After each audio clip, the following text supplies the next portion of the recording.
guys. I just want to say thank you to all of you, the one who supports me, that I reached the 1,000 subscribers now. I'm so very thankful to all of you guys na hindi niyo ako iniiwanan, lalo na yung mga kakilala ko na bumabalik sila sa akin at pinapanood nila yung video ko. Napaka-grateful niyo po. Maraming salamat sa inyo mga sisi, mga brothers. At talagang hindi niyo ako pinapabayaan. Napaka-concern niyo. The last time na 2 days ago, nag-attend ako ng LEs. First time na nag-attend ako sa kanya. Hindi ko na lang i-mention yung pangalan niya, pero alam ko kung sino ka.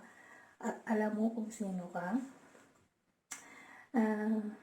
Nag-attend ako sa iyo. Yung ano ko ay 971 pa lang. Tapos, yung mga nag-add sa akin, yung mga nagsusubscribe sa akin ay mga umabot na mga 16 subscribers. Kasi napaka-concern mo talaga. Lahat ng pumapasok sa iyo kaagad-agad ay sinasabihan niyo na pumunta sa akin. Gusto mo talaga akong pag-gratuitin. Napakabait mo talaga, brother. Alam mo yan kung sino ka.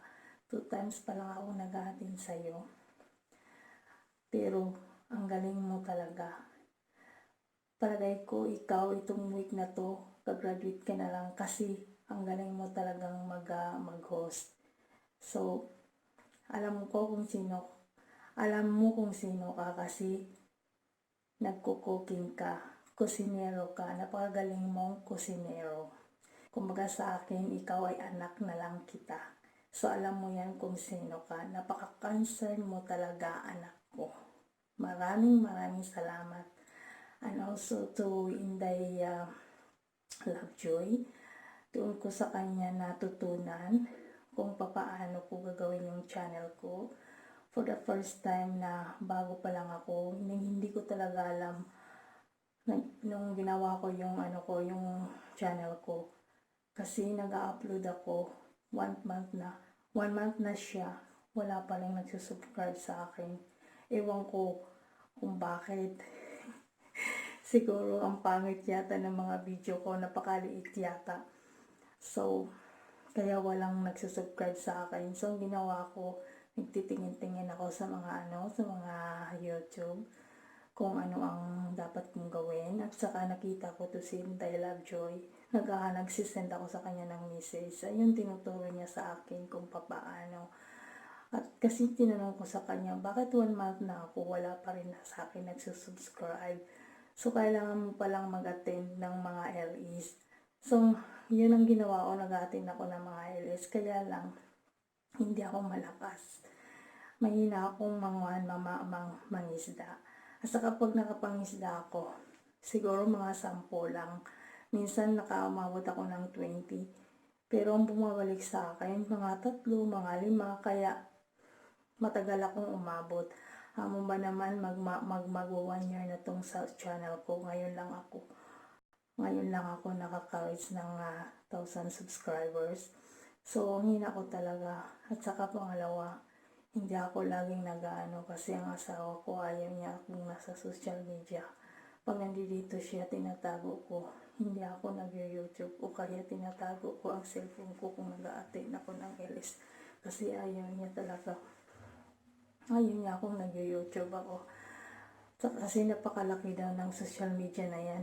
At saka ayaw ko rin siyang idadamay. Kaya napakadami ng pinupuntahan ng mga nice places.